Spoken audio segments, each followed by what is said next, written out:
പരിശുദ്ധ പരമദിവ്യകാരുണ്യത്തിന് മത്തായി ശ്ലീഹായുടെ സുവിശേഷമാണ് 10:23. നിങ്ങൾ ആരെയും പിതാവേ എന്ന് വിളിക്കരുത്. അതിൻ്റെ അർത്ഥം എന്താ അറിയാവോ? നിൻ്റെ പിതാവിനെക്കുറിച്ച് നിനക്ക് എന്തെങ്കിലും മുറിവോ സങ്കടമോ ഉച്ചനീചത്വമോ പക്ഷപാതമോ എന്നോട് ചെയ്തെന്ന് പറഞ്ഞുകൊണ്ട് നീ മരണം വരെ പിതാവിനെ മാനസികമായി പീഡിപ്പിക്കുവാനും ഞെരുക്കുവാനും തുടങ്ങിയാൽ നീ ദൈവത്തെ പിതാവെന്ന് തിരിച്ചറിയുന്നില്ലെന്ന് എൻ്റെ അർത്ഥം. അപ്പനെ കണ്ണ് കാണാൻ പാടില്ലാത്തത് കൊണ്ടാണ്, കാണേണ്ടതുപോലെ കാണാൻ പാടില്ലാത്തത് കൊണ്ടാണ് തെറ്റ് സംഭവിച്ചത്. പക്ഷെ കണ്ണെപ്പോഴും തുറന്നിരിക്കുന്ന അപ്പനാണ് നിൻ്റെ യഥാർത്ഥ അപ്പനെന്നാണ് കർത്താവിൻ്റെ വചനം പറയണത്. സ്തുതിയുടെ ഹല്ലേലൂയ.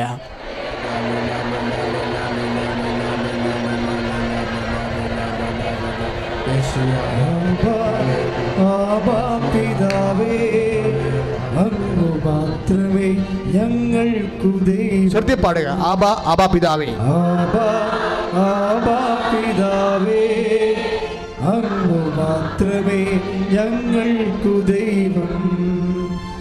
അങ്ങേ അൾത്താര തന്നിൽ ഞങ്ങൾ അർപ്പണം ചെയ്യുന്നു സർവം. പരിശുദ്ധ പരമ ദിവ്യകാരുണ്യത്തിന് ആരാധനയും സ്തുതിയും പുകഴ്ചയുണ്ടായി. ഉടമ്പടി സന്തതികള് അപ്പനോട് എന്തെങ്കിലും ദേഷ്യമുണ്ടെങ്കിൽ പരിഭവം ഉണ്ടെങ്കിൽ ഇവിടെ വെച്ച് മാപ്പാക്കുന്നു അല്ലേ? നമ്മളിനി അപ്പനോട് പരിഭവവും പരാതിയും ഒന്നും കാണിക്കത്തില്ല. ആരുടെ പേരിലാണ്? ഈശോൻ്റെ പേരിൽ. അപ്പം നമ്മൾ വിശുദ്ധീകരിച്ചില്ലേ? ഇതിനാണ് പറയുന്നത്, ഞാൻ നിങ്ങളോട് പറഞ്ഞിട്ടുള്ള 15:3 ഞാൻ നിങ്ങളോട് പറഞ്ഞിട്ടുള്ള വചനം നിമിത്തം നിങ്ങളെ വിശുദ്ധീകരിച്ചിരിക്കുന്നു. വിശുദ്ധീകരിക്കുമ്പോൾ എന്നാ സംഭവിക്കണമെന്ന് അറിയാവോ? കാര്യം ആത്യന്തികമായിട്ട് ഇതെല്ലാം നൽകാൻ ഏശാവിനെ പാട്ടിലാക്കാൻ വേണ്ടി അവസാനം യാക്കോബ് ധനികനായി കഴിഞ്ഞപ്പോൾ അയാൾക്ക് 40 പശുക്കൾ, അതുപോലെ തന്നെ 400 ആടുകൾ, ചെമ്മരി ആടുകൾ, 400 കോലാടുകളെല്ലാം കിട്ടി. ലാബാൻ്റെ കുറേ സ്വത്ത് അടിച്ചും മാറ്റി പുള്ളിക്കാൻ. അവിടെ ചെന്നിട്ട് അടിപ്പാണ് നടത്തിയത്. ലാബാൻ എന്ന് പറഞ്ഞാൽ അമ്മാവനാണേ. അമ്മാവൻ്റെ വീട്ടിൽ ചെന്നിട്ടും പല തരികിട പരിപാടികളൊക്കെ പുള്ളിയുടെ കയ്യിലുണ്ടായിരുന്നു. പക്ഷെ നമ്മളെപ്പോഴും ഓർക്കുക, ഇതൊന്നും ദൈവം അംഗീകരിക്കണില്ലെന്ന്. തരികിട പരിപാടികളൊന്നും അംഗീകരിക്കണില്ല. കർത്താവിൻ്റെ കാലം വരുമ്പോഴും നാഥാനിയലിനെ കണ്ടപ്പോഴേ യാക്കോബിനുള്ള പാരപണികളെ കണ്ടില്ലേ? അപ്പോൾ ദൈവത്തിൻ്റെ മനസ്സിൽ നിന്ന് അത് മാറിയിട്ടില്ലെന്നല്ലേ എൻ്റെ അർത്ഥം. പണ്ട് ചെയ്തൊരു വിഷയമാണ്, കാപട്യം കാണിച്ചതാണ്. യേശാവിനെ ഉടുപ്പെടുത്തിട്ട് അവനെ പറ്റിച്ച കാപട്യം കാണിച്ചതാണ്. പക്ഷേ കർത്താവിൻ്റെ മനസ്സിൽ നിന്ന് അത് മാറണില്ല. കർത്താവ് വരുമ്പോഴേ തീരുമാനിച്ചിരിക്കുന്നത് എന്താണ്? വിധിയെല്ലാം പുത്രനെ ഏൽപ്പിച്ചിരിക്കുന്നു. അങ്ങനെ വചനമില്ലേ? 5:22 യോഹന്നാൻ 5:22 വിധിയെല്ലാം പുത്രനെ ഏൽപ്പിച്ചിരിക്കുന്നു. അപ്പൻ്റെ കാലത്ത് ചെയ്തതാണെങ്കിലും പുത്രൻ്റെ കാലം വരുമ്പോഴും കർത്താവ് ഒരു തീരുമാനമെടുത്തു. എന്താണ്? യാക്കോബിൻ്റെ കാപട്യം തന്നെ. കാര്യം എന്താണ്? അവനെയാണ് വിധിക്കാൻ അധികാരം. അപ്പോൾ വിധിക്കാൻ അധികാരമുള്ളവൻ്റെ മുമ്പിൽ നമുക്ക് ഇന്നല്ലെങ്കിൽ നാളെ നാഥാര്യൻ്റെ വേഷത്തിൽ യാക്കോബിന് നിൽക്കേണ്ടി വരുമെന്ന് വിശ്വാസം തിരിച്ചറിയണം. കൈ അടിച്ച് കർത്താവ്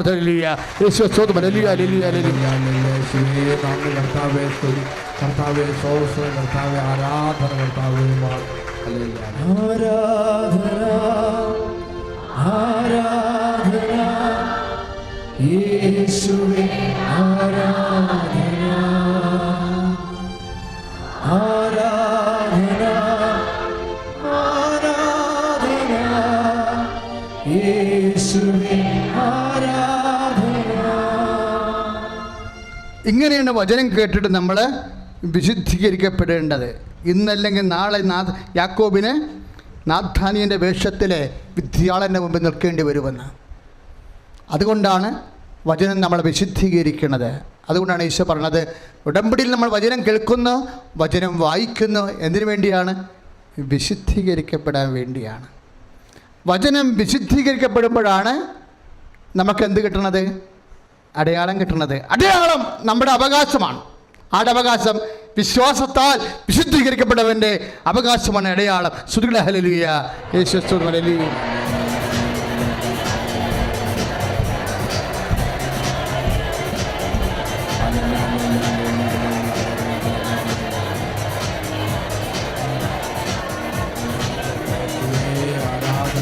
വിശ്വാസത്തിൽ എന്നും മുന്നേറും ഞാൻ, വിശ്വാസത്താൽ എല്ലാം ചെയ്തിടും ഞാൻ, വിശ്വാസത്തിൽ എന്നും മുന്നേറും ഞാൻ, വിശ്വാസത്താൽ എല്ലാം ചെയ്തിടും ഞാൻ.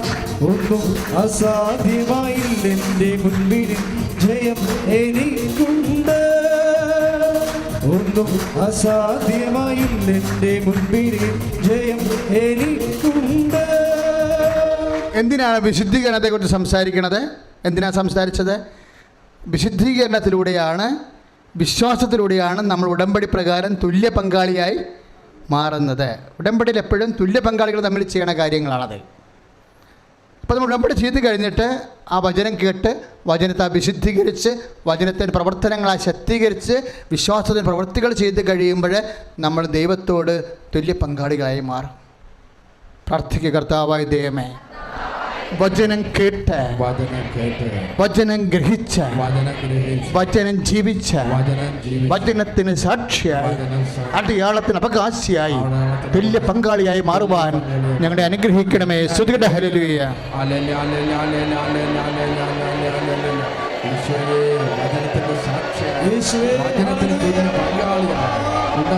തുല്യ പങ്കാളിയായ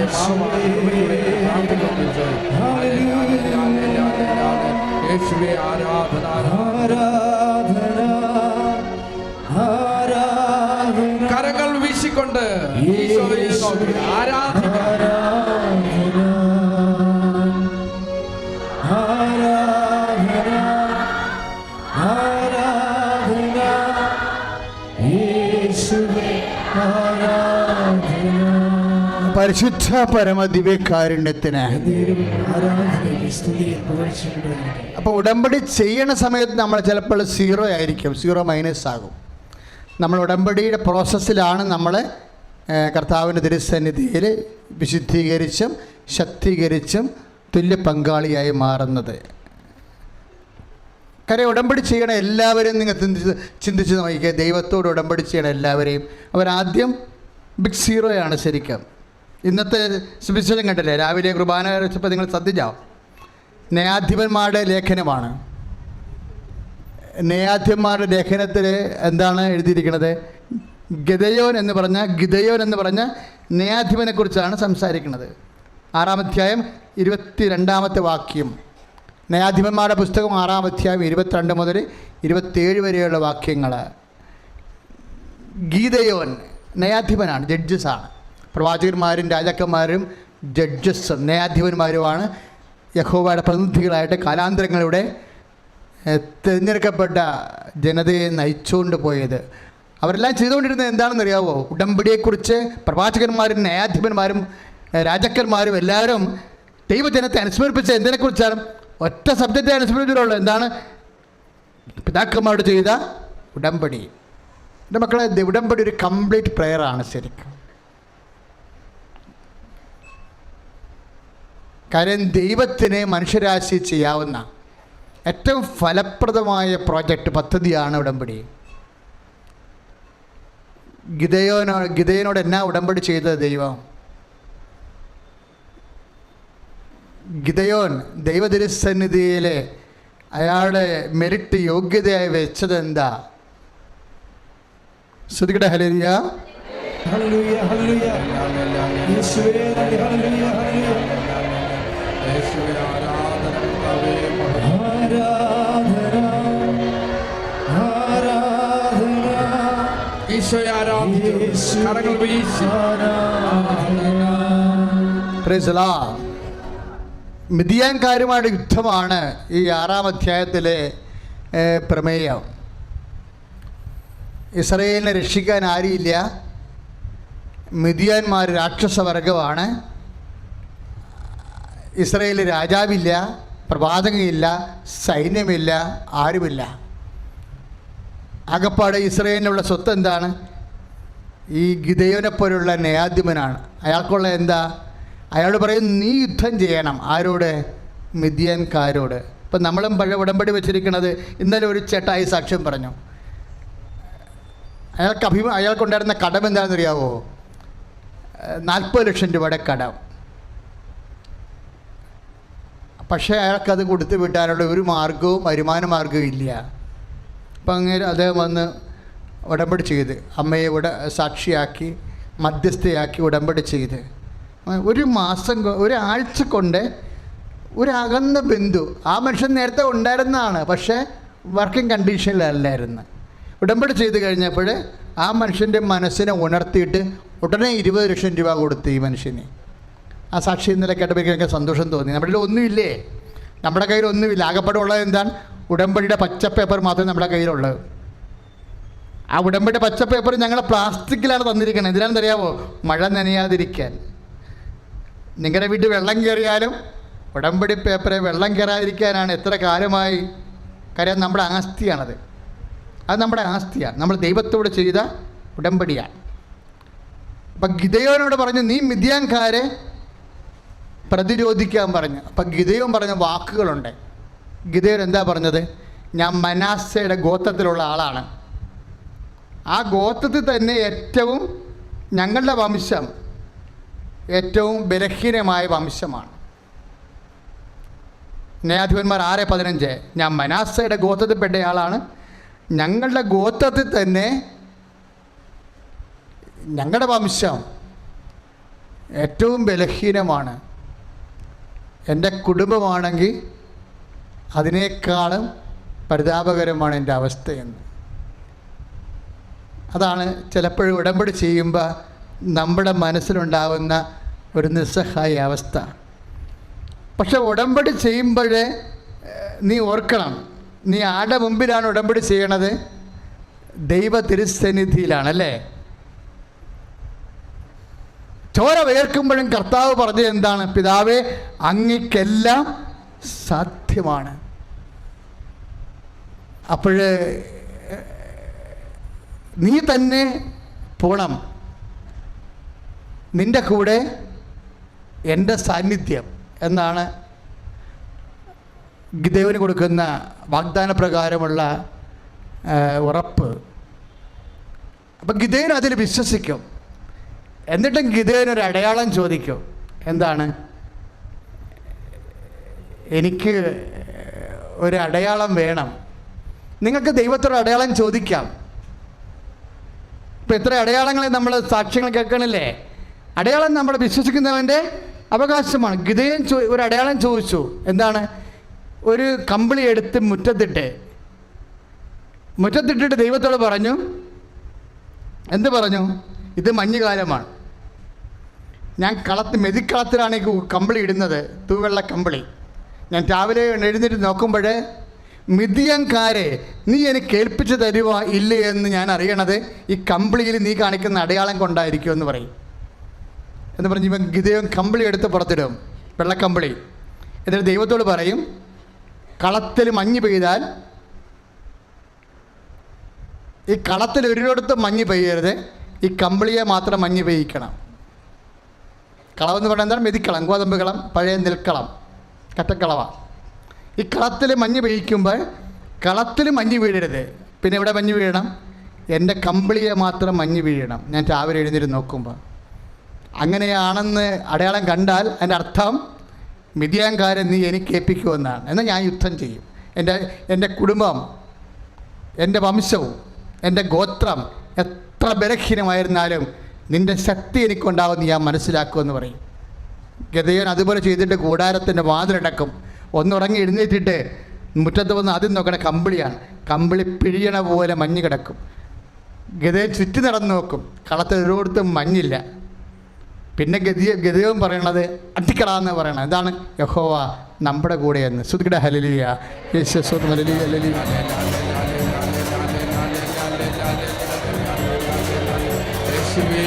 ആരാധന കർത്താവേ. എൻ്റെ പേര് മഞ്ജു. ഞാൻ മാവേലിക്കരയിൽ നിന്ന് വരുന്നു. ഞാൻ ജനിച്ച് കുറേ നാൾ ശേഷം എനിക്ക് എന്നും ശ്വാസമുട്ടലാണ്, ആസ്മ രോഗമാണ്. കഴിഞ്ഞ 34 വർഷവും ഞാൻ ശ്വാസമുട്ടലിന് അടിമയാണ്. കാരണം ടെൻഷൻ അടിച്ചു കഴിഞ്ഞാൽ വെയിൽ കൊണ്ട് എന്ത് ചെയ്താലും എനിക്ക് എളുപ്പം ശ്വാസമുട്ടൽ വരും. ഹോസ്പിറ്റലിൽ അഡ്മിറ്റ് ആവും, ഓക്സിജൻ മാസ്ക് ഒക്കെ വെച്ച് കിടക്കും. അങ്ങനെ കുറേ വർഷങ്ങളായിട്ട് ഇങ്ങനെ ഇരിക്കുന്ന സമയത്താണ് എൻ്റെ അമ്മയും കുഞ്ഞും മരിച്ചു പോകുന്നത്. അത് എനിക്ക് അന്ന് എനിക്ക് രക്ഷപ്പെടാനുള്ള ഒരു മാർഗം കൃപാസന പത്രം എൻ്റെ കയ്യിലുണ്ട് എന്നുള്ളത് മാത്രമാണ്. അവിടെ നിന്ന് 1 വർഷം കഴിഞ്ഞപ്പോൾ എനിക്ക് ഈ മകളെ തന്ന് എൻ്റെ കൃപാസന മാതാവ് അനുഗ്രഹിച്ചു. മാതാവിൻ്റെ സാക്ഷ്യത്തിൽ കിട്ടിയ മകളാണിത്. അത് കഴിഞ്ഞിട്ട് അടുത്ത സാക്ഷ്യം പറയേണ്ടി വന്നതെന്ന് വെച്ച് കഴിഞ്ഞാൽ, എൻ്റെ ഹസ്ബൻഡിന് ജോലിയില്ല. പുള്ളിക്ക് ജോലിയില്ലാതെ നടക്കുന്ന സമയത്ത് ഗൾഫിലേക്കൊരു ഇൻ്റർവ്യൂ വരുന്നു. മാതാവിൻ്റെ കൃപയാൽ അവിടുന്ന് അദ്ദേഹത്തിന് പോകാൻ കഴിഞ്ഞു. കുഴപ്പമില്ലാതെ പോകുന്നു. അത് കഴിഞ്ഞിട്ട് ഞങ്ങളുടെ കിടപ്പാടം ജപ്തിയിലായി. ആ സമയത്ത് മാതാവ് എനിക്ക് വലിയൊരു തുക എവിടുന്നോ എന്നെ അനുഗ്രഹിച്ച് തന്ന് എനിക്കത് അടച്ച് കൊടുക്കാനും അതിൽ നിന്ന് ഒഴിവാക്കാനും എൻ്റെ മാതാവ് എന്നെ അനുഗ്രഹിച്ചു. അത് ഇപ്പം പറയാൻ പോകുന്ന സാക്ഷ്യമെന്ന് വെച്ച് കഴിഞ്ഞാൽ, കഴിഞ്ഞ ദിവസങ്ങളിൽ എനിക്കിങ്ങനെ തോന്നുകയാണ്, ഞാൻ എന്തോ മാതാവിനോട് പറയാൻ എനിക്ക് കടം കിടക്കുന്നു. എന്താണെന്ന് എനിക്ക് അറിയത്തില്ല. കുറേ ദിവസങ്ങളായിട്ട് എൻ്റെ മുന്നിൽ ഇങ്ങനെ തെളിഞ്ഞു വരും. അപ്പം ഞാൻ ഇരിക്കുന്ന സമയത്ത് എൻ്റെ ഓർമ്മയിൽ വരുന്നു, വർഷങ്ങളായിട്ട് ഞാൻ ആസ്മയുടെ അടിമയാണല്ലോ. എത്ര ഇൻഹേലറും, അതായത് ഒരു ദിവസം 4-5 പ്രാവശ്യം ഇൻഹേലർ യൂസ് ചെയ്തുകൊണ്ട് ജീവിച്ചിരുന്ന ആൾ ഇപ്പം 2 വർഷമായിട്ട് ഇൻഹേലർ യൂസ് ചെയ്യുന്നില്ല. ഞാൻ ഇങ്ങനെ ആലോചിച്ചപ്പോൾ എൻ്റെ മാതാവിൻ്റെ കൃപ, ഞാൻ ഇവിടെ വന്ന് ഈ മകളിൽ ആസ്ട്രോ മെഡിസിറ്റിയിൽ 9 മാസം അഡ്മിറ്റാണ്. എനിക്ക് മാതാവിൻ്റെ തൈലം അന്നാണ് കിട്ടുന്നത്. ഈ തൈലം എൻ്റെ കുഞ്ഞിൻ്റെ ദേഹത്ത് പുരട്ടി എൻ്റെ കുഞ്ഞിന് രോഗസൗഖ്യം വന്ന് ഇന്ന് വരെ എൻ്റെ കുഞ്ഞിനെ അഡ്മിറ്റ് ആക്കേണ്ട ഒരാവശ്യവും വന്നിട്ടില്ല. പിന്നെ എല്ലാ മാതാവാണ് എൻ്റെ കാര്യങ്ങൾ നടത്തിക്കൊണ്ടിരിക്കുന്നത്. അങ്ങനെ വീണ്ടും ഈ കുഞ്ഞിനെ അഡ്മിറ്റ് ഇരിക്കുന്ന സമയത്താണ് എനിക്ക് ഈ ആസ്മ വീണ്ടും വരികയും അവിടെ തന്നെ എന്നെയും കുഞ്ഞിനെ അഡ്മിറ്റ് ആക്കിയിരിക്കുകയാണ്. അപ്പോൾ എനിക്ക് തൊട്ട ബെഡിലുള്ള ഒരാളാണ് മാതാവിൻ്റെ തൈലം തന്നത്, കുഞ്ഞിന് പുരട്ടുകയും ഞാൻ അന്നേരം എൻ്റെ ദേഹത്തും ആ തൈലം പുരട്ടിയിരുന്നു. പക്ഷേ എൻ്റെ ഓർമ്മയിലില്ല. ഉടമ്പടിയിൽ ഞാൻ പറഞ്ഞിട്ടുണ്ട് എനിക്കിങ്ങനെ അസുഖമുണ്ട് എന്നുള്ള കാര്യം. പക്ഷേ ഈ 2 വർഷമായിട്ട് ഞാൻ ഇൻഹേലിയറോ ഒരു നെബിലൈസേഷനോ ഒന്നും യൂസ് ചെയ്യുന്നില്ല. അത് എൻ്റെ മാതാവിൻ്റെ കൃപയാലാണ് എനിക്ക് ആ രോഗസൗഖ്യം കിട്ടിയിരിക്കുന്നത്. അത് കഴിഞ്ഞിട്ട് കഴിഞ്ഞതിൻ്റെ അങ്ങേ മാസം ഞാൻ ഇവിടെ വന്ന് സാക്ഷ്യം പറഞ്ഞതിന് പോയതിന് ശേഷം മോൾക്ക് ചെറുതായിട്ടൊരു ലൂസ് സ്റ്റൂൾ വന്നു. അപ്പോൾ ഞാനത് വലിയ കാര്യമാക്കിയില്ല, ജനറൽ ആശുപത്രി കാണിച്ചു. അപ്പോൾ ഒരു കുഴപ്പമില്ല. പക്ഷെ എന്നോട് മാതാവ് പറയുന്നുണ്ട്, കുഞ്ഞിനെ ഹോസ്പിറ്റലിൽ കുഞ്ഞിനെന്തോ ബുദ്ധിമുട്ടുണ്ട്. പക്ഷെ കാണിക്കുമ്പോൾ ഇവർ പറയുന്നുണ്ട്, കുഴപ്പമൊന്നുമില്ല, ലൂസ് സ്റ്റൂൾ 4 ദിവസം കൊണ്ട് നിൽക്കും. 4 ദിവസം അത് 10ആയി, 15ആയി, 20ആയി, നിൽക്കുന്നില്ല. അങ്ങനെ ഹോസ്പിറ്റലിൽ അഡ്മിറ്റ് ചെയ്ത ഒരു ദിവസം ഞാൻ മാതാവിനോട് ഹോസ്പിറ്റലിൽ ഇരുന്നിട്ട് തന്നെ പറയാണ്, എൻ്റെ മാതാവ് സാക്ഷ്യം പറഞ്ഞ കുട്ടിയാണല്ലോ, എൻ്റെ കുഞ്ഞിനെന്താ പിന്നെ ഇങ്ങനെ വയ്യാതെ വന്നത്. എൻ്റെ മനസ്സിൽ അന്നേരം തോന്നിക്കുകയാണ്, നീ ഉപവാസം എടുത്ത് പ്രാർത്ഥിക്ക്. ഞാൻ അന്ന് ഉപവാസം എടുത്ത് പ്രാർത്ഥിച്ചു. പിറ്റേന്ന് എൻ്റെ കുഞ്ഞിൻ്റെ ലൂസ് സ്റ്റൂൾ എങ്ങനെ ഒരു മെഡിസിനും ഇല്ലാതെയാണ് ആ ലൂസ് സ്റ്റൂൾ നിന്നത്. അവിടെ നിന്ന് ഡിസ്ചാർജ് ചെയ്യാൻ എൻ്റെ കയ്യിൽ പൈസയില്ല. ഞാൻ ഹോസ്പിറ്റൽ അധികൃതരോട് ചെന്ന് പറയുന്നത്, നാളെ രാവിലെ 10 മണിയാകുമ്പോൾ ഞാൻ പേയ്മെൻറ്റ് അടയ്ക്കാം, എൻ്റെ കയ്യിൽ പൈസ ഇല്ല, എനിക്ക് എന്താ ചെയ്യേണ്ടതെന്ന് അറിയത്തില്ല. ശരി, അവർ പറഞ്ഞു നാളെ രാവിലെ 10 മണിക്കുള്ളിൽ അടച്ചാൽ മതിയെന്ന്. പിറ്റേ ദിവസം രാവിലെ 9 മണിയായപ്പം എൻ്റെ തൊട്ട് ബെഡിലിരിക്കുന്ന സിജി കുര്യൻ എന്ന് പറയുന്ന ഒരു മാഡം എൻ്റെ അടുത്ത് വന്നിട്ട് പറയാണ്, അവർ ഹോസ്പിറ്റൽ അഡ്മിറ്റാണ്. എൻ്റെ അടുത്ത് വന്നിട്ട് പറയാണ്, ചേച്ചി ഞങ്ങൾക്ക് കൃപാസന മാതാവിൻ്റെ തൈലവും പത്രമൊക്കെ തന്ന് ഞങ്ങൾക്ക് മാതാവിന് അനുഗ്രഹം കാട്ടി തന്നില്ലേ, ഞങ്ങൾ ഈ പേയ്മെൻറ്റ് അടച്ചോട്ടെ, നിങ്ങൾക്കിപ്പോൾ വീട്ടിൽ പോകല്ലോ, ചേച്ചി കുഞ്ഞിനെയും കൊണ്ട് വീട്ടിൽ പോ. ആ പേയ്മെൻറ്റ് അവർ അടയ്ക്കാൻ സമയത്ത് ഞാൻ ചോദിച്ചു, ഈ പേയ്മെൻറ്റ് ഞാൻ നിങ്ങൾക്ക് എപ്പോഴാണ് തിരിച്ചു തരേണ്ടത്, എനിക്ക് അത് അറിയണമെന്ന് പറഞ്ഞു. ഇല്ല, പേയ്മെൻറ്റ് ചേച്ചി തിരിച്ചു തരണ്ട, മാതാവ് ചേച്ചിക്ക് തന്നതായിട്ട് വിചാരിച്ചാൽ മതി. ആരുമില്ലാത്ത എനിക്ക്, അതായത് കൂട്ടം തെറ്റിപ്പോയ കുഞ്ഞാടാണ് ഞാൻ. അവിടെ നിന്ന് എന്നെ തെരഞ്ഞു പിടിച്ച് എന്നെ നല്ല ഇടേൻ്റെ വഴിയിലേക്ക് കൊണ്ടുവന്ന് എൻ്റെ മാതാവ് എന്നെ അനുഗ്രഹിച്ചിട്ടുണ്ട്. അനാഥയായ എന്നെ നാഥയാക്കി. എനിക്ക് നാഥയുണ്ട് ഇന്ന്. എൻ്റെ കൃപാസന മാതാവാണ്. എൻ്റെ സാമ്പത്തികമായ ഓരോ ദിവസവും, സാമ്പത്തികമായാലും ശാരീരികമായിട്ടുള്ള ഓരോ ദിവസവും എന്നെ കടത്തിവിടുന്നത് എൻ്റെ കൃപാസന മാതാവിൻ്റെ കൃപയാൽ, എൻ്റെ യേശുപ്പച്ചൻ്റെ കൃപയാലുമാണ് ഞാൻ ഓരോ ദിവസവും നടന്നു നീങ്ങുന്നത്. ഇനിയുള്ള ജീവിതകാലം മുഴുവനും ഉടമ്പടിയിൽ ജീവിക്കണം. എൻ്റെ കുഞ്ഞുമക്കളെയും ഉടമ്പടിയിലേക്ക് തന്നെ കൊണ്ടുവന്ന് ദൈവത്തിൻ്റെ മക്കളായി വളർത്തണമെന്നാണ് എൻ്റെ ആഗ്രഹം. പ്രേക്ഷിത പ്രവർത്തനം ഞാൻ ചെയ്യുന്നത് എനിക്ക് ബുദ്ധിമുട്ടായി തോന്നുന്നവരുടെ അടുത്ത് പോയിട്ട് ഞാൻ മാതാവിൻ്റെ കാര്യങ്ങൾ എൻ്റെ കാര്യങ്ങൾ പറഞ്ഞ് ഞാൻ എൻ്റെ കഥ പോലെ, ഇങ്ങനെയല്ല, ഒരു ദിവസത്തെ കഥ പോലെ ഞാൻ അവരെ പറഞ്ഞ് ബോധ്യപ്പെടുത്തിയിട്ട് നിങ്ങൾ മാതാവിൻ്റെ അടുത്ത് പറയുക, പ്രത്യക്ഷീകരണത്തിന് സാക്ഷിയാക്കണം. എത്ര വലിയ പ്രശ്നമുണ്ടെങ്കിലും മാതാവ് നിങ്ങളെ അനുഗ്രഹിച്ച് നിങ്ങൾ മാതാവിൻ്റെ അൾത്താരയിൽ സാക്ഷ്യം പറയാമെന്ന് പറഞ്ഞ് നിങ്ങൾ പ്രാർത്ഥിക്കുക. നിങ്ങളുടെ എത്ര വലിയ ബുദ്ധിമുട്ടാണെങ്കിലും മാറും. അതുപോലെ തന്നെ ഞാൻ ഇവിടുന്ന് നമ്മുടെ കാശുരൂപം വാങ്ങിച്ചുകൊണ്ട് പ്രാർത്ഥിച്ച് കാശുരൂപം വാങ്ങിച്ചുകൊണ്ട് പോയിട്ട് യോഗ്യരായിട്ടുള്ളവർക്ക് അത് കൊടുത്തിട്ട് ഞാൻ പറയും, ഇത് നിങ്ങളുടെ കയ്യിൽ വെച്ച് പ്രാർത്ഥിച്ചോ. നിങ്ങൾ പ്രാർത്ഥിക്കുന്ന സമയത്ത് നിങ്ങളുടെ മുമ്പിൽ ഉടനടി മാതാവ് ഉണ്ടായിരിക്കും. അതുപോലെ കഴിഞ്ഞ ദിവസങ്ങളിലായിട്ട് എനിക്കിങ്ങനെ ബുദ്ധിമുട്ടുകളുണ്ട്. ആ സമയത്ത് എനിക്ക് ഈ എല്ലാവരും സാക്ഷ്യം പറയുമ്പോൾ പറയുന്നുണ്ടല്ലോ, മുല്ലപ്പൂവിൻ്റെ മണം കിട്ടുന്നുണ്ട്, മാതാവിനെ സ്വപ്നത്തിൽ ദർശിച്ചു, എനിക്ക് മാത്രം അത് കിട്ടുന്നില്ലല്ലോ. എൻ്റെ മാതാവിൻ്റെ അനുഗ്രഹം എനിക്ക് കിട്ടുന്നുണ്ട്. ഏത് സമയം എപ്പോഴും എനിക്ക് മാതാവിൻ്റെ അനുഗ്രഹമുണ്ട്. പക്ഷേ എനിക്ക് മാതാവിൻ്റെ ഒരു സാക്ഷ്യം കിട്ടുന്നില്ലല്ലോ എന്ന് പറഞ്ഞിട്ട് ഇന്നലെ ഞാൻ ഉറങ്ങിയെന്ന് വെച്ചാൽ ഞാൻ 2 മണി 3 മണിയൊക്കെ ആവും ഉറങ്ങി നല്ല ഉറക്കത്തിൽ ഞാൻ മെഴുകുതിരി കത്തിച്ച് വെച്ചേക്കുന്ന മെഴുകുതിരി ഒടിഞ്ഞു പോയി. അപ്പം ഞാൻ ചാടി എണ്ണിട്ടിട്ട് എൻ്റെ മെഴുകുതിരി ഒടിഞ്ഞു പോയല്ലോ എന്ന് ഉറക്കത്തിലാണ്. അപ്പം ആ മെഴുകുതിരിയിൽ നോക്കുമ്പം എൻ്റെ മാതാവിൻ്റെ രൂപമാണ് എനിക്ക് കാണുന്നത്. അന്നേരം ഞാൻ മോനെ വിളിച്ചുകൊണ്ട് വന്ന് കാണിക്കുകയാണ്, കുഞ്ഞിനെ വിളിച്ച്, എൻ്റെ മോനെ മാതാവ് ദേണ്ട മോനെ. അപ്പം ശരി എന്ന് പറഞ്ഞിട്ട് പിന്നെ ഉറക്കത്തിൽ കിടക്കുകയല്ലേ. രാവിലെ എണ്ണിട്ടിട്ട് ഞാൻ അവിടെ എല്ലാം നോക്കുവാണ്. അപ്പോഴാണ് ഞാൻ ഓലയിക്കുന്നത്, ഞാൻ കഴിഞ്ഞ ദിവസങ്ങളിലെല്ലാം മാതാവിനോട് പ്രാർത്ഥിച്ചത് എന്താണ്, എൻ്റെ മാതാവിൻ്റെ രൂപമോ എന്തെങ്കിലും എനിക്കൊന്ന് സാക്ഷ്യം തരണേന്നാണ്. അപ്പം എനിക്ക് കിട്ടി, എൻ്റെ മാതാവിൻ്റെ സാക്ഷ്യം എനിക്ക് കാണാൻ പറ്റിയിട്ടുണ്ട്. അതേപോലെ തന്നെ എൻ്റെ കുഞ്ഞു മക്കളാണെങ്കിലും എനിക്കെന്തെങ്കിലും ബുദ്ധിമുട്ട്, ആരുമില്ലാത്ത അനാഥയാണ് ഞാൻ, പക്ഷേ എൻ്റെ നാഥൻ എൻ്റെ മാതാവാണ്. അപ്പോൾ എൻ്റെ കുഞ്ഞിന് എനിക്ക് എന്തെങ്കിലും ബുദ്ധിമുട്ട് വരുമ്പം എൻ്റെ 9 വയസ്സുള്ള മോൻ എന്നോട് പറയുന്നത്, അമ്മ മാതാവിൻ്റെ അടുത്ത് പ്രാർത്ഥീര്, അമ്മ മാതാവിൻ്റെ തൈലം എടുത്ത് തൊട്ട് പ്രാർത്ഥീര്, അപ്പം മാതാവ് അമ്മക്ക് തരത്തില്ലേ, അമ്മയുടെ എന്ത് വിഷമമാണെങ്കിലും അമ്മയെ മാറ്റി തരില്ലേ. എൻ്റെ മാതാവ് എനിക്ക് ഏറ്റവും നല്ലൊരു ഭർത്താവിനെ തന്ന് അനുഗ്രഹിച്ചിട്ടുണ്ട്. ഒരു പാവം മനുഷ്യനാണ്, മാതാവിൻ്റെ കൃപയുള്ള ഒരു മനുഷ്യനാണ് എനിക്ക് കിട്ടിയിരിക്കുന്നത്. പിന്നെ ഞാൻ എന്നെക്കൊണ്ട് ദാനധർമ്മം ചെയ്യാൻ പറ്റുന്ന കാര്യങ്ങളൊക്കെ, വലിയ സാമ്പത്തികമൊന്നും ഇല്ലാത്തതുകൊണ്ട് എന്നെക്കൊണ്ട് ചെയ്യാൻ പറ്റുന്ന കാര്യങ്ങളൊക്കെ ഞാൻ ചെറിയ ചെറിയ രീതിയിൽ ചെയ്യാറുണ്ട്. ബൈബിൾ വായിക്കും, രാവിലെയും വൈകുന്നേരവും ബൈബിൾ വായിക്കും. രാവിലെ വെളുപ്പിനത്തെ 3 മണിയുടെ പ്രാർത്ഥിക്കും വേണ്ടിയിട്ടിരുന്ന.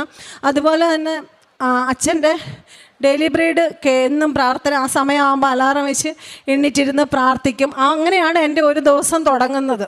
അച്ഛൻ്റെ വചനങ്ങൾ കേട്ടിട്ടാണ് ഓരോ ദിവസം തുടങ്ങുന്നത്. അതുപോലെ എനിക്ക് വീട്ടിൽ നല്ല ജോലിയുള്ളത് കാരണം എനിക്ക് ഇങ്ങനെ ഇരുന്ന് പ്രാർത്ഥിക്കാൻ പറ്റത്തില്ല. അപ്പം ഞാൻ അച്ഛൻ്റെ ഉപവാസ ഉടമ്പടി ധ്യാനം എല്ലാം കൊണ്ടുവന്ന് കേട്ടോണ്ടിരുന്ന് ഇങ്ങനെ ഓരോ ജോലിയും ചെയ്യും. അപ്പോൾ അച്ഛൻ പറയുന്ന വാക്കുകളെല്ലാം ഞാൻ തളർന്നു പോകുന്ന സമയത്ത്, എൻ്റെ മനസ്സ് തളർന്നു പോകുന്ന സമയത്ത് ആ വചനങ്ങളാണ്, എൻ്റെ മാതാവിൻ്റെ വചനങ്ങളാണ് എന്നെ നടത്തിക്കൊണ്ടിരിക്കുന്നത്. ഇനിയുള്ള എൻ്റെ ജീവിതത്തിൽ മാതാവിൻ്റെ യേശു അപ്പച്ചൻ്റെയും കരുണയും കൃപയും ഉണ്ടായി എന്നെ മുന്നോട്ട് നടത്തിക്കൊള്ളണമേ. എനിക്കത് മാത്രമേ ഉള്ളൂ പ്രാർത്ഥന. എൻ്റെ യേശു അപ്പച്ചനെ, എൻ്റെ കൃപാസനം മാതനോ 1000 കോടാനുകോടി നന്ദി പറഞ്ഞ് ഞാൻ എൻ്റെ വാക്കുകൾ അവസാനിപ്പിക്കുന്നു. എൻ്റെ പേര് എൽസി, ഇതെൻ്റെ ഹസ്ബൻഡ് റെജി. ഞങ്ങൾ രണ്ടുപേരും ഓസ്ട്രേലിയയിൽ നിന്ന് വന്നു. ഇന്ന് ഏർലി മോർണിംഗിൽ വന്നതേ ഉള്ളൂ. ആദ്യമേ തന്നെ ഈ ആൾത്താരയിൽ കയറി ഇന്ന് രണ്ടാമതൊരിക്കൽ കൂടി സാക്ഷ്യം പറയാനായിട്ട്, മാതാവിൻ്റെ മഹത്വം ഉദ്ഘോഷിക്കാനായിട്ട് വീണ്ടും അനുഗ്രഹം തന്നതിനെക്കുറിച്ച് ഒത്തിരിയേറെ നന്ദി പറയുന്നു. കഴിഞ്ഞ വർഷം ഉടമ്പടി പുതുക്കിയപ്പം സാക്ഷ്യം പറഞ്ഞിരുന്നു. 2022 ജൂലൈ 4-നാണ് ഞാൻ ആദ്യമായി ഉടമ്പടി എടുത്തത്. കഴിഞ്ഞ വർഷം സാക്ഷ്യം പറഞ്ഞിരുന്നു. കഴിഞ്ഞ വർഷം ഉടമ്പടി എടുക്കാൻ വന്നത് ഒരു പ്രത്യേക സാഹചര്യത്തിലായിരുന്നു. വെറും 3 ദിവസത്തെ ലീവ് എടുത്ത് അർജൻറ്റായിട്ട് ഉടമ്പടി പുതുക്കാനായിട്ട് വരികയായിരുന്നു. കാരണം നല്ല വെൽപെയ്ഡ് ജോലി, നേഴ്സ് മാനേജറിൻ്റെ ജോലി ചെയ്തുകൊണ്ടിരിക്കുമായിരുന്നു ഓസ്ട്രേലിയയിൽ. പെട്ടെന്നൊരു പ്രത്യേക സാഹചര്യത്തിൽ എനിക്ക് ആ ജോലി റിസൈൻ ചെയ്യേണ്ടി വന്നു. അപ്പോൾ ജോലി ഇല്ലാത്ത അവസ്ഥയിലാണ് ഞാൻ ഉടമ്പടി പുതുക്കാനായിട്ട് വന്നത്. അപ്പോൾ എത്രയും പെട്ടെന്ന് ആ സെയിം ലെവലിൽ തന്നെയുള്ള ഒരു ജോലി കിട്ടുക എന്നുള്ളത് എനിക്കും ഞങ്ങളുടെ കുടുംബത്തിനും അത്രയേറെ അത്യാവശ്യമായിരുന്നു. വിത്തിൻ 4 വീക്സ് ആ സെയിം ലെവലിലുള്ള ഒരു ജോലി, എന്നാൽ എനിക്ക് എക്സ്പീരിയൻസ് ഇല്ലാത്ത ഒരു ഏരിയയിൽ, ഒരു ഡിപ്പാർട്ട്മെൻറ്റിൽ ആ സെയിം ലെവലിൽ എനിക്കൊരു ജോലി 28 ഡേയ്സ് തികയുന്നതിന് മുമ്പ് എനിക്ക് സ്റ്റാർട്ട് ചെയ്യാനായിട്ട്, ഒരു ജോലി കമൻസ് ചെയ്യാനായിട്ട് വിത്തിൻ 28 ഡേയ്സിൽ ഓസ്ട്രേലിയയിൽ, അത് അൺറിയലിസ്റ്റിക് എക്സ്പെക്റ്റേഷനാണ്. പക്ഷേ അതാണ് മാതാവ് സാധിച്ചു തന്നത്. ആ ഒരു സമയച്ചുരുക്കത്തിൻ്റെ മാതാവ്, അത് എത്രയേറെ നമ്മൾ കേട്ടിട്ടുണ്ട്. അത് ഞങ്ങളുടെ ജീവിതത്തിലും അത് ആ അത്ഭുതമാണ് നടന്നത്. അപ്പോൾ ആ ജോലി കിട്ടി, സ്റ്റാർട്ട് ചെയ്തു. പക്ഷെ ആ ജോലി ഒത്തിരിയേറെ ബുദ്ധിമുട്ടായിരുന്നു. പക്ഷെ മാതാവ് തന്ന ജോലിയാണ്. അപ്പോൾ സഹനങ്ങൾ തരും. ആ സഹനങ്ങൾ തരുമ്പോൾ മാതാവിനോട് ചേർന്ന് നിൽക്കുന്നുണ്ട്, ഉടമ്പടിയോട് ചേർന്ന് നിൽക്കുന്നുണ്ട് എന്നുള്ള ആ ഒരു കാര്യം ചെക്ക് ചെയ്യും എന്നുള്ള, ഈശോ ചെക്ക് ചെയ്യും എന്നുള്ള ആ ഒരു വിശ്വാസത്തിൽ മാതാവ് തന്നെ പ്രശ്നങ്ങൾ പരിഹരിക്കും എന്നുള്ള ആ ഒരു വിശ്വസ്തതയിൽ മുന്നോട്ട് പോയി. പക്ഷേ സഹനങ്ങൾ കൂടി വരുമായിരുന്നു. അപ്പോൾ മുട്ടിപ്പായിട്ട് പ്രാർത്ഥിച്ചു, എനിക്ക് എത്രയും പെട്ടെന്ന് ഈ ലെവലിൽ തന്നെയുള്ള ഒരു ജോലി എനിക്ക് എത്രയും പെട്ടെന്ന് വീടിന് കുറേക്കും കൂടെ അടുത്ത് കിട്ടണമെന്ന് പ്രാർത്ഥിച്ചു. അത്ഭുതം എന്ന് പറയട്ടെ, എനിക്ക് വേണ്ടി മാതാവ് ഇപ്പോൾ ഒത്തിരിയേറെ സാക്ഷ്യങ്ങളിൽ നമ്മളെല്ലാവരും കേട്ടിട്ടുണ്ട്, പൊസിഷൻ ക്രിയേറ്റ് ചെയ്തു അല്ലെങ്കിൽ നിയമങ്ങൾ മാറ്റി എഴുതി എന്നൊക്കെ കേട്ടിട്ടുണ്ട്. അപ്പോൾ എനിക്കിപ്പോൾ വീട്ടിൽ നിന്ന് 2 മിനിറ്റ് ഡ്രൈവ് ചെയ്താൽ മതി. ആ പൊസിഷൻ എന്ന് പറഞ്ഞാൽ മാതാവ് എനിക്ക് വേണ്ടി ക്രിയേറ്റ് ചെയ്തതാണ്. കാരണം അവിടെ ഉണ്ടായിരുന്ന ആ പൊസിഷൻ എന്ന് പറഞ്ഞു കഴിഞ്ഞാൽ എൻ്റെ സെയിം ലെവലിലുള്ളതല്ലായിരുന്നു, അതിന് ലോ ലെവലിലുള്ളതായിരുന്നു. അപ്പോൾ അതിൻ്റെ വേറെ എല്ലാ ബ്രാഞ്ചസിലും ലോ ലെവലിലാണ് ആ പൊസിഷനുള്ളത്. അപ്പോൾ എനിക്ക് വേണ്ടി മാതാവ് അതെൻ്റെ സെയിം ലെവലിൽ ക്രിയേറ്റ് ചെയ്ത് അഡ്വർടൈസ് ചെയ്യുമായിരുന്നു. ആ ജോലി എനിക്ക് എക്സ്പീരിയൻസ് ഇല്ലാത്തൊരു ഫീൽഡായിരുന്നു. ആ ജോലി മാതാവ് എനിക്ക് അത്ഭുതകരമായിട്ട് തന്നു. അതോടൊപ്പം തന്നെ ഞാൻ ഒത്തിരിയേറെ ആഗ്രഹിച്ച ഒരു ജോലി, അത് എനിക്ക് എക്സ്പീരിയൻസ് ഇല്ലാത്ത ഒരു ഏരിയ ആയിരുന്നു. ആ ജോലിയും എനിക്ക് തന്നു. ഇപ്പോൾ ആ 2 ജോലിയും മാതാവ് അത്ഭുതകരമായിട്ട് തന്ന് ഞങ്ങളത് മാനേജ് ചെയ്യുന്നു. ഇതെല്ലാം മാതാവിൻ്റെ അത്ഭുത പ്രവർത്തനമാണ്. എനിക്ക് വേണ്ടി പൊസിഷൻ ക്രിയേറ്റ് ചെയ്ത് എനിക്ക് എക്സ്പീരിയൻസ് ഇല്ലാത്ത 2 ഫീൽഡിലാണ് എനിക്ക് മാതാവ് ജോലി തന്നത്. അതോടൊപ്പം എന്ന് പറഞ്ഞാൽ കഴിഞ്ഞ തവണ സാക്ഷ്യം പറഞ്ഞപ്പോൾ വിട്ടുപോയ ഒരു സാക്ഷ്യമാണ്. അതായത് 2 വർഷം മുമ്പ് ഞങ്ങളെല്ലാവരും കൂടെ നാട്ടിലേക്ക് ലീവിന് വരുമായിരുന്നു. അപ്പോൾ ഫ്ലൈറ്റിന് എയർപോർട്ടിലേക്ക് പോകാറായി. അപ്പോൾ നോക്കി കഴിഞ്ഞപ്പോഴത്തേക്കും പാസ്പോർട്ടൊക്കെ എല്ലാവരുടെയും എടുത്തു വെക്കാനായിട്ട് നോക്കി കഴിഞ്ഞപ്പോഴത്തേക്കും ഇളയ മോൻ്റെ പാസ്പോർട്ട് കാണാനില്ല. അത് എല്ലാവരുടെയും കൊണ്ട് പാസ്പോർട്ട് ഒന്നിച്ച് ഒരിടത്താണ് വയ്ക്കുന്നത്. ഞാനാണ് അതിന് ടേക്ക് കെയർ ഓഫ് ചെയ്യുന്നത്. പക്ഷേ പതിവ് സ്ഥലത്ത് പാസ്പോർട്ടില്ല. എയർപോർട്ടിലേക്ക് 2.5 മണിക്കൂർ ഡ്രൈവ് ഉണ്ട്. അപ്പോൾ പോകാറായി. ഞാൻ ആരോടും പറയാതെ തന്നെ ഞാൻ വീട്ടിലെല്ലായിടത്തും തപ്പി പാസ്പോർട്ട് കാണാനില്ല.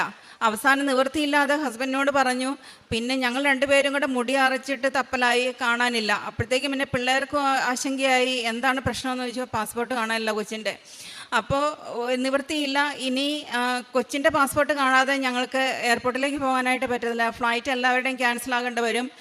ആ ഒരു അവസ്ഥയിൽ ഞാൻ മാതാവ് തന്നെയുള്ളൂ ശരണം എന്നുള്ള ആ വിശ്വാസത്തിൽ നീലത്തിരിയും പച്ചത്തിരിയും കൂടെ കത്തിച്ച് വെച്ച് മുട്ടുമെന്ന് കൈവരിച്ച് വെച്ച് പ്രാർത്ഥിച്ചു. സാക്ഷ്യം പറഞ്ഞുകൊള്ളാമെന്ന് പറഞ്ഞു. ആ അത്ഭുതം എന്ന് പറയട്ടെ, ആ പാസ്പോർട്ട് ഒരിക്കലും പ്രതീക്ഷിക്കാതെ ഞങ്ങളുടെ കട്ടിലിൻ്റെ അടിയിൽ ഏകദേശം നടുഭാഗത്ത് കൊണ്ടുവച്ചതുപോലെ കിട്ടുവാണ്. കാരണം കട്ടിലും ഫ്ലോറും തമ്മിൽ അധികം ഹൈറ്റ് ഡിഫറൻസ് ഇല്ല. അപ്പം അങ്ങോട്ടേക്ക് ഞാൻ ഓൾറെഡി ഒന്ന് കുഞ്ഞ് നോക്കിയതാണ്, നടുക്കേട്ട് നോട്ടം എത്തത്തില്ല. ഹസ്ബൻഡ് മുട്ടുകുത്തി നിന്ന് കട്ടിലിൻ്റെ അടിയിലേക്ക് നോക്കിയപ്പോൾ ഏകദേശം നടുഭാഗത്ത് കൊണ്ടുവച്ചതുപോലെ ആ പാസ്പോർട്ട് ഇരിക്കുന്നു. അത് അപ്പോഴത്തേക്കും കൊച്ചു പെട്ടെന്ന് പേടിച്ച് പോയി. കൊച്ചു പറഞ്ഞു സ്കൂളിലെ ഒരു ഐഡൻറ്റിറ്റി കാർഡിന് വേണ്ടിയിട്ട് അത്യാവശ്യമായിട്ട് ആ പാസ്പോർട്ട് എടുത്തതാണ്. കട്ടിലിൻ്റെ സൈഡിൽ കൊണ്ടുവന്ന് വെച്ചു. പക്ഷേ കട്ടിലിൻ്റെ സൈഡിൽ കൊണ്ടുവന്ന് വെച്ചാണെങ്കിലും അതിൻ്റെ ഫുട്ട് എൻഡിലാണ് ആ പാസ്പോർട്ട് വീണ് കിടക്കേണ്ടത്. അത് മിഡിലായിട്ട് സുരക്ഷിതമായിട്ട് മാതാവ് ഞങ്ങൾക്ക് വേണ്ടി സൂക്ഷിച്ചു. അന്ന് അതുകൊണ്ട് ആ ലീവിന് പോരാനായിട്ടും പറ്റി. പിന്നെ ഞാൻ കഴിഞ്ഞ തവണ ഉടമ്പടി പുതുക്കിയപ്പോൾ വെച്ച ഒരു നിയോഗമായിരുന്നു. ഞങ്ങളുടെ ഓൺലൈൻ ബിസിനസ് ഞങ്ങൾ സ്റ്റാർട്ട് ചെയ്യാൻ പോകുമായിരുന്നു. അപ്പോൾ ഇവിടെ വന്ന് ഉടമ്പടി പുതുക്കിയിട്ടാണ് ഓൺലൈൻ ബിസിനസ് സ്റ്റാർട്ട് ചെയ്ത് അതിനകത്ത് സക്സസ്ഫുൾ ആകണമെന്നുള്ളൊരു നിയോഗം വെച്ചിരുന്നു. അതിൻ്റെ 4th ലെവലിൽ ഇത്തവണ ഉടമ്പടി പുതുക്കാൻ വരുന്നതിന് മുമ്പ് എത്തണമെന്നുള്ള അതാണ് വെച്ചത്. പ്രാർത്ഥിച്ചു. അത് ഈ കഴിഞ്ഞ മെയ് അവസാനത്തെ ലാസ്റ്റ് വീക്കിൽ അതും സാധിച്ചു തന്നു. അപ്പോൾ അതുപോലെ ഉടമ്പടി വസ്തുക്കളിൽ നിന്നുണ്ട് എനിക്കും ഞങ്ങളുടെ ഫ്രണ്ട്സിനും ഫാമിലിക്കും ഒത്തിരിയേറെ അനുഗ്രഹങ്ങൾ, ചെറുതും വലുതുമായിട്ടുള്ള ഒത്തിരിയേറെ അനുഗ്രഹങ്ങളാണ് ഞങ്ങൾക്ക് നേടിത്തന്നിട്ടുള്ളത്. അതിനകത്ത് ഏറ്റവും ഇമ്പോർട്ടൻ്റ് ആയിട്ടുള്ള കാര്യങ്ങളാണ് പറയുന്നത്. പിന്നെ ഹസ്ബൻഡിന് 2 മെയിനായിട്ടുള്ള ഒരു സാക്ഷ്യം പറയാനുണ്ട്, ഹസ്ബൻഡിന് കൊടുക്കാം. എൻ്റെ പേര് റെജി. ഞാൻ ഇവിടെ വന്ന് ഉടമ്പടി എടുത്തത് 1/7/2023 കാരണം എന്താണെന്ന് ചോദിച്ചു കഴിഞ്ഞാൽ എൻ്റെ ഷോൾഡറിന് ബേർസൈറ്റിസ് എന്ന് പറഞ്ഞ ഒരു അസുഖം ബാധിച്ചു. 5 വർഷത്തോളം ചികിത്സിച്ചു, സ്റ്റീറോയിഡ് ഇഞ്ചക്ഷന്, ഫിസിയോ ഒക്കെ ചെയ്തു. യാതൊരു കുറവും ഉണ്ടായില്ല. അപ്പോഴാണ് ഞങ്ങൾ വന്ന് ഉടമ്പടി എടുത്തത്. ഉടമ്പടി എടുത്ത ശേഷം ബഹുമാനപ്പെട്ട അച്ഛനെ കണ്ടു. അച്ഛൻ്റെ കൈവപ്പ് ശുശ്രൂഷ ലഭിച്ചു. ഉടമ്പടി തൈലം ഉപയോഗിച്ചു എന്നും പ്രാർത്ഥിക്കുമായിരുന്നു. അപ്പോൾ ബേർസൈറ്റിസ് വന്നപ്പോൾ എനിക്ക് ചെസ്റ്റ് ലെവൽ മാത്രമേ കൈ പൊക്കാൻ ഒക്കുമായിരുന്നു. അതിഭയങ്കരമായ വേദനയായിരുന്നു. ഇപ്പം അത് പൂർണ്ണമായിട്ട് മാറി. ഞാനിപ്പോൾ എല്ലാ ജോലികളും ചെയ്യുന്നുണ്ട്.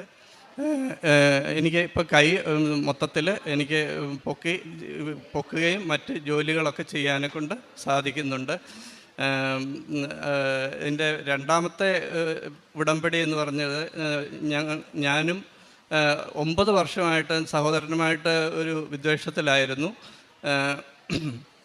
ഇവിടെ വന്ന് ഉടമ്പടി എടുത്ത് അടുത്ത ദിവസം തന്നെ സഹോദരനുമായിട്ട് വിദ്വേഷമൊക്കെ മാറി രമ്യതയിലാകാൻ സാധിച്ചു. അതിൻ്റെ കാരണം എന്തെന്ന് ചോദിച്ചു കഴിഞ്ഞാൽ, ഇവിടുന്ന് ഉടമ്പടി പത്രം കൊണ്ടുപോയി ഞങ്ങൾ എല്ലാവർക്കും വിതരണം ചെയ്ത് കഴിഞ്ഞതിന് ശേഷം ആ നിമിഷത്തിൽ എനിക്കൊന്ന് ഈ അനിയനെ വിളിക്കണം എന്നുണ്ടായിരുന്നു.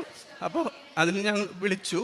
അപ്പോൾ വിളിച്ചു കഴിഞ്ഞപ്പോൾ ഈ അനിയൻ 1 കിലോമീറ്റർ പരിസരത്ത് തന്നെ അവിടെ ഉണ്ടായിരുന്നു. അതായത് ഞങ്ങൾ 9 വർഷമായിട്ട് യാതൊരു കോണ്ടാക്റ്റോ ഒന്നും ഉണ്ടായിരുന്നില്ല. പക്ഷെ എന്നുണ്ടെങ്കിൽ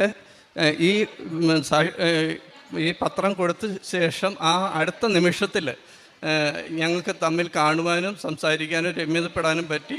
അത് ദൈവമാതാവിൻ്റെ ശക്തമായ ഇടപെടൽ മൂലമാണെന്ന് ഞാൻ പൂർണ്ണമായി വിശ്വസിക്കുന്നു.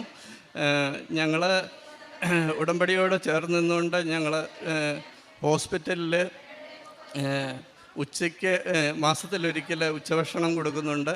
അതുപോലെ തന്നെ ഓസ്ട്രേലിയയിൽ